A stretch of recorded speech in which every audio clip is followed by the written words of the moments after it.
Hello everyone, welcome to advanced astrology by MV. और आज की इस वीडियो में हम सीखेंगे कि जॉब चेंज, ट्रांसफ़र, जॉब में कॉन्स्पिरेसी, स्ट्रगल का टाइम या फिर नई जॉब कब लगती है। मैंने वैसे पोल भी डाला था अभी 4-5 दिन पहले, जैसे आप देख सकते हो 5 दिन पहले का ये पोल है यूट्यूब चैनल पे ही। मैंने स्पेशली एक क्वेश्चन पूछा था एरिज लगन और एरिज मून साइन वालों से। ये सब के लिए है वैसे। यहाँ पर आप कोई भी आपका मून साइन है, कोई भी आपका लगन है, पूरा देखना वीडियो को, आपको सीखने को बहुत ज़्यादा मिलेगा। ठीक है, मैंने केवल एरिज लगन या फिर एरिज मून साइन यानी मेष लगन या मेष चंद्र राशि वालों को क्यों शामिल किया था इसमें मैं बताऊंगा। मैंने ये पूछा था कि did you face lots of turmoils, ups and downs, transfer, humiliation etcetera etcetera in your profession in last 6 months.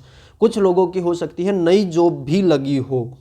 ठीक है, अब आप यहां पर देखिए 71% लोगों का यस आया है और उसमें भी 16% लोग ऐसे हैं जो एक्सपेक्टेड हैं कि हाँ कुछ बिगड़ता हुआ उनको दिख रहा होगा, इसलिए उन्होंने इस पे क्लिक किया है कि आने वाले 6 महीनों में उनके साथ हो सकता है। ठीक है, मैंने टाइम फ्रेम भी दिया था मई 2025 से नवंबर 2025 तक का। तो आप मान के चलिए 87% लोगों का यस आंसर था, केवल 13% थे। अब देखिए जो मास पोल होते हैं ना, यानी कि जब हम किसी का इंडिविजुअल चार्ट देखे बिना कोई प्रेडिक्शन करते हैं एक मास लेवल पे, क्योंकि 12 ही तो लगन है ना, उसमें से किसी एक लगन के लिए अगर हम कोई प्रेडिक्शन करते हैं तो उसमें जो एवरेज रहता है वो 60-70% ही रहता है, 60-70% ही उसमें रहता है। ये लगभग 80% प्लस इसमें पॉजिटिव फीडबैक था लोगों का। और जो मैंने व्हाट्सएप चैनल पर डाला था उसमें तो आप देखिए टोटल 25 लोगों ने पोल किया है और एक भी इंसान का नो में आंसर नहीं है। 22 के 22 लोगों का यस है और 3 लोग एक्सपेक्ट कर रहे हैं आने वाले 6 महीने में कुछ होने वाला है। तो कहने का मतलब क्या है कि मेष राशि वालों के ऊपर ऐसा क्या आफत आन पड़ी है वो भी डिस्कस करेंगे। आपका चाहे कोई भी लगन है, कोई भी राशि है, कोई भी चंद्र राशि, कोई भी लगन है, आपके ये पूरा वीडियो देखना। देखिए जो दूसरा चैनल है ना डांस ऑफ प्लेनेट, वहाँ पर मैं थोड़ा सा सरफेस लेवल पर चीज़ों को समझाता हूँ, लेकिन इस चैनल पर आप केवल तभी जुड़ना जब आपको डीप में एस्ट्रोलॉजी सीखनी है, प्रैक्टिकल एस्ट्रोलॉजी कैसे काम करती है, किस तरीके से हमें चार्ट को एनालाइज करना है, मैं अगर किसी की कंसल्टेशन करता हूं तो किस तरीके से करता हूं, पूरा आपको यहां पर सीखने को मिलेगा। मैंने मेष राशि क्यों बोला उसी से आप समझ जाओगे अब मैं जो आपको एक्सप्लेन करने वाला हूं। अब हम बात कर लेते हैं मेन पॉइंट की, जो कि है कि जॉब चेंज के लिए देखना क्या है, ट्रांसफर के लिए, जॉब चेंज के लिए, ह्यूमिलेशन के लिए कौन से हाउसेज इंपॉर्टेंट है। मैक्सिमम लोगों को लगेगा कि भाई 10th हाउस देखना चाहिए, 10th लॉर्ड 10th में जाए, जुपिटर 10th में जाए, राहु 10th में जाए, शनि 10th में जाए तो कुछ मेजर होता होगा, जॉब लगती होगी या जॉब बदलती होगी। बिल्कुल भी नहीं। रियलिटी ये है कि जब जॉब चेंज होती है वहां पर 10th हाउस में आपको बहुत रेयर ही कोई ट्रांजिट देखने को मिलेगा। जॉब चेंज जो करवाते हैं वो हाउसेज हैं आपका 3rd हाउस, आपका 5th हाउस और आपका 12th house. 3rd, 5th and 12th ये हाउसेज आपको जॉब में, प्रोफेशन में चैलेंजेस देते हैं, ट्रांसफ़र देते हैं, ह्यूमिलेशन देते हैं, नई जॉब देते हैं। इन हाउसेज से ये देखा जाता है। हमें कुछ हद तक 9th हाउस को भी हम काउंट कर सकते हैं, but to be very honest 9th house को मैं बहुत कम लेता हूं। अगर मेरे को 3rd, 5th, 12th दिख गए ना, फिर मेरे को 9th की ज़रूरत नहीं पड़ती। ठीक है, मेरे को 9th की तब जरूरत पड़ती है जब 3rd और 5th में से एक हाउस शामिल हो रहा है और 12th बिल्कुल भी ना हो, तब मेरे को 9th यूज करना पड़ता है। अदरवाइज 9th उतना रोल प्ले नहीं करता। अब कारण क्या है 3rd और 5th और 12th का कारण क्या है, ये बहुत ही ध्यान से समझना। ठीक है, अब देखिए यहां पर जब हम देखते हैं 10th हाउस, कोई भी हाउस से रिलेटेड आपको अगर कोई चेंज देखना हो ना, कोई स्ट्रगल देखना हो या कोई बदलाव देखना हो, ट्रांसफॉर्मेशन देखना हो, तो उस हाउस को लगन मान लीजिए। लगन मानने का मतलब है कि उस हाउस में आप 1 लिख लीजिए। हमें जॉब का देखना है, जॉब के लिए आपको पता है जॉब प्रोफेशन मेनली हम 10th हाउस से देखते हैं। तो 10th हाउस में आप 1 लिख लीजिए और पूरे इसमें चार्ट में आप अकॉर्डिंगली काउंटिंग्स लिखिए। ठीक है, तो आपको सामने ये कुछ इस तरीके से ये सीरियल बन जाएगा। ठीक है, जो चैलेंजेज, ट्रांसफर, स्ट्रगल देते हैं उसमें सबसे बड़ा रोल होता है किसी भी हाउस से 6th एंड 8th हाउस। जैसे कि आपको पता होगा लगन से जब हम काउंट करते हैं तो 6th एंड 8th हाउस हमारे रोग, ऋण, शत्रु, डिजीज, स्ट्रगल, ट्रांसफॉर्मेशन, दुख, पीड़ा, दर्द, स्ट्रगल, चैलेंजेज, इन सारी चीज़ों के कौन से हाउसेज होते हैं? 6th and 8th। यानी जो हमारे शरीर का लगन का डेथ है या लगन का ट्रांसफॉर्मेशन है, लगन को जो चैलेंज करता है वो कौन से हाउसेज होते हैं? वो 6th हाउस और 8th हाउस होता है। ठीक है, इसके साथ साथ हम 12th हाउस को भी शामिल करते हैं लगन के लिए, है ना।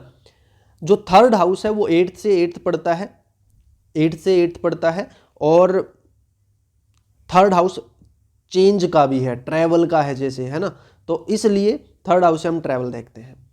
अब जब बात आती है प्रोफेशन की, तो प्रोफेशन में जब आप 10th हाउस में 1 लिख दोगे, उस हिसाब से जब काउंटिंग लिखोगे, तो जो 10th हाउस का चैलेंज होगा या 10th हाउस की जो डेथ होगी या 10th हाउस का ट्रांसफर होगा, वो कौन से हाउसेज दिखाएंगे?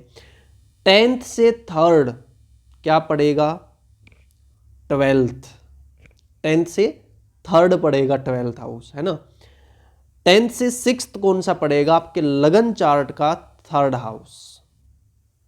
जो 3rd हाउस है वो आपके 10th से 6th पड़ता है। और जो 8th हाउस है, जो 8th हाउस है वो आपके, सॉरी 8th हाउस नहीं, 5th हाउस, जो 5th हाउस है वो आपके 10th से 8th पड़ता है। जो आपके लगन का 5th है ना, लगन का 5th हाउस आपके 10th से 8th पड़ता है। और जो 9th हाउस है, 9th हाउस वो आपके 10th से 12th पड़ता है। ठीक है, तो हमें यहाँ पर क्या चीज़ समझ में आती है? ये चीज़ समझ में आती है कि 12th हाउस जो कि 10th से 3rd है, 3rd हाउस जो 10th से 6th है, और 5th हाउस जो 10th से 8th है, और 9th हाउस जो 10th से 12th है। ये 4 हाउसेज होते हैं जो हमें जॉब में चेंज, ब्रेक, ट्रांसफॉर्मेशन, ये सारी चीज़ें देते हैं। अब ऐसा ज़रूरी नहीं है कि कोई बड़ा प्लेनेट 3rd, 5th, 12th से ट्रांजिट करेगा तो वो कुछ इशू क्रिएट कर ही देगा। कुछ कनेक्शन होना चाहिए 10th हाउस के साथ, या कोई नेगेटिव प्लेनेट जब 3rd और 5th से जाता है तो कुछ कनेक्शन बनना चाहिए 10th हाउस के साथ। अब आप इस चीज़ को समझिए, लगन से जो मेष लगन है या मून साइन जो मेष वाले हैं, उनका जो 10th लॉर्ड है जो कि खुद शनि है, वो 3rd हाउस में जा रहा है, 10th से 3rd में। ठीक है, जुपिटर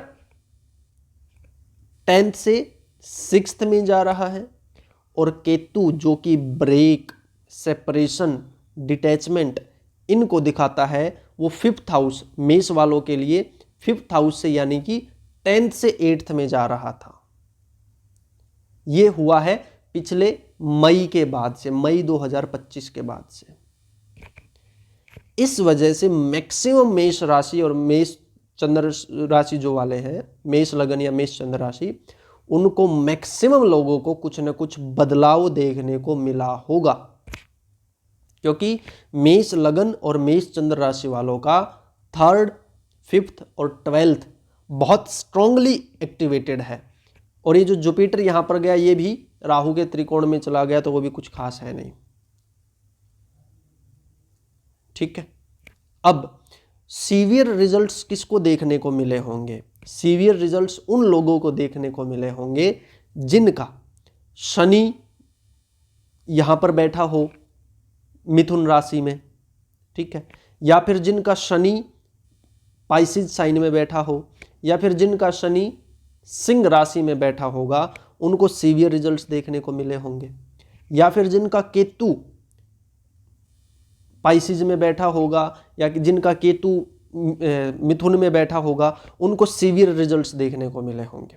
ठीक है। और उससे भी ज़्यादा सीवियर रिजल्ट्स उस इंसान को देखने को मिले होंगे जिसके चार्ट में अंतर्दशा थर्ड लॉर्ड, फिफ्थ लॉर्ड या 12th लॉर्ड की चल रही होगी, या फिर थर्ड हाउस में बैठे हुए प्लैनेट, फिफ्थ हाउस में बैठे हुए प्लैनेट या फिर 12th हाउस में बैठे हुए प्लैनेट की चल रही होगी। ठीक है। अगर इनमें से कुछ भी नहीं है तो फिर आप 9th हाउस को कंसीडर कर सकते हो, 9th लॉर्ड या 9th हाउस में बैठे हुए प्लैनेट की। ठीक है। और एक चीज और मैं बता देता हूं, मेष राशि वालों को अभी 15 जनवरी से 15 फरवरी तक बहुत ज्यादा दिक्कत महसूस करने वाले हो। मैं गारंटी के साथ बोलता हूं 15 जनवरी से 15 फरवरी तक आपको बहुत प्रॉब्लम होने वाली है। क्यों? क्योंकि सूर्य मकर में जाएगा, सूर्य मकर में जाएगा और वो 10th के लिए 8th लॉर्ड बनेगा, और वो केतु की एनर्जी लेके, जिसको अब तक प्रॉब्लम महसूस नहीं हुई है, 15 जनवरी से 15 फरवरी का मैं गारंटी देता हूं ट्रबल होने वाली है। और जिसको जस्ट इन केस, मान लीजिए बच गए आप, जस्ट इन केस अगर आप बच गए, जिनको 15 जनवरी से 15 फरवरी तक अगर मान लीजिए बच जाते हो, आपको प्रॉब्लम नहीं होती है, तो फरवरी में नहीं बच सकते आप। फरवरी में तो कुछ ना कुछ बड़ा होगा ही होगा, क्योंकि फिर वो मंगल और बुध वहाँ पर जाएंगे। बुध आपका जैसे थर्ड लॉर्ड है 10th में जाएगा, वो कुछ ना कुछ गड़बड़ करेगा। 8th लॉर्ड है आपका 10th में जाएगा, वो गड़बड़ करेगा, एक्सोल्टेड होके जाएगा, क्लैशेस देगा, वर्क प्लेस पे ट्रबल देगा। ठीक है। तो ये केवल मेष राशि, मेष चंद्र राशि वालों के लिए नहीं है, ये हर उस इंसान के लिए है जो अपनी जॉब चेंज चाहता है। अब अगर आप अपनी जॉब चेंज करना चाहते हो, ये टाइमिंग देखना चाहते हो कि कब होगी या कैसे क्या हो सकता है, तो आप ये देखिए, अपनी लगन कुंडली और चंद्र कुंडली दोनों से देखिए, और जो अंतर्दशा है ना, वो आप चंद्र कुंडली से भी देखिए, क्योंकि जो अंतर्दशाएं हैं या महादशाएं हैं वो चंद्रमा के नक्षत्र के स्वामी से कैलकुलेट होती है, इसलिए चंद्र कुंडली जरूर देखिए। तो अगर आप ये देखना चाहते हो कि आपकी जॉब चेंज कब होगी, तो ये देखना है आपको कि strongly third house, fifth house और 12th हाउस एक साथ कब एक्टिवेट हो रहे हैं। ठीक है। अकेला थर्ड हाउस एक्टिवेटेड होगा तो जरूरी नहीं है कि जॉब चेंज ही दे, वो बस इतना कर देगा कि भाई जॉब में चैलेंजेस आ रहे हैं, छोटा मोटा लड़ाई झगड़ा हो गया, स्ट्रगल हो गया। अकेला 8th हाउस होगा तो हो सकता है भाई आपका ऑफिस बदल जाए, हो सकता है मेष किसी इंसान का ऑफिस बदला हो, है ना, कोई प्रोजेक्ट बदला हो। जरूरी नहीं है कि वो जॉब चेंज ही हुई हो सकता है किसी का भाई ऑफिस बदल गया, कुछ रोल बदल गया, वो भी चेंज में आता है। ठीक है। तो जब ये तीनों हाउसेज प्रोमिनेंटली एक्टिवेटेड होते हैं ना, तब आपकी प्रोफेशन में कोई बड़ा बदलाव देखने को मिलता है। ठीक है। इस वीडियो को दोबारा देखना, तब आपको समझ में आएगा। मैंने थोड़ा सा फास्ट ये किया है, क्योंकि देखिए डायनेमिक एस्ट्रोलॉजी बहुत टेढ़ी खीर है। हम जल्दबाजी में 2 मिनट में, 4 मिनट में ये जानना चाहते हैं कि भाई क्या होगा हमारी लाइफ में। टू बी ऑनेस्ट, 2-4 मिनट में नहीं बताया जा सकता, नहीं प्रेडिक्ट किया जा सकता एक्यूरेटली। अगर मैं किसी की कंसल्टेशन करता हूं तो मैं कंसल्टेशन करने से पहले कम से कम 40 मिनट के लिए उस इंसान का चार्ट साइलेंटली पढ़ता हूं, उसके बाद उसको एक्सप्लेन करता हूं 30 मिनट तक। तो ऑन एन एवरेज आप मान के चल सकते हो 1 घंटा लगता है कम से कम एक टॉपिक पर चर्चा करने के लिए। और लोगों को लगता है कि 2 मिनट में, 5 मिनट में चार्ट ओपन किया दिख जाएगा। नहीं, बहुत गहरा मैथमेटिक है ये एस्ट्रोलॉजी। ठीक है। तो आई थिंक आपको चीज़ें समझ आई होंगी। बेसिकली आपको देखना क्या है, 5th, 3rd and 12th house activated देखना है बड़े प्लैनेट से, दशा अंतरदशा में, स्पेशली अंतरदशा में एक्टिवेटेड जब हो रहा है तो वहाँ पर आपके जॉब चेंज होने के मैक्सिमम चांसेस बनेंगे। अगर नहीं यकीन होता है तो किसी मेष राशि वाले का या मेष लगन वाले का चार्ट उठा के देखिए, ऐसे इंसान से कांटेक्ट कीजिए, आपके कांटेक्ट में कोई ना कोई होगा, उससे पूछिए कि पिछले 6 महीने कैसे रहे हैं। स्पेशली अगर उसका 10th, 3rd और 5th, 3rd और 12th हाउस की कोई अंतर्दशा अगर उसकी चल रही होगी तो डेफिनेटली उसको कुछ ना कुछ मेजर बदलाव पिछले 6 महीने में देखने को मिले होंगे। और अगर पिछले 6 महीने में देखने को नहीं मिले हैं तो आने वाले 6 महीने तैयार रहिए, जून तक ट्रबल है। ठीक है। तो आई थिंक मैंने आपको काफ़ी कुछ इस वीडियो में बताया है। जुड़े रहिए, फ्यूचर में और बहुत सारी वीडियोज आने वाली हैं। तब तक के लिए जय श्री राम।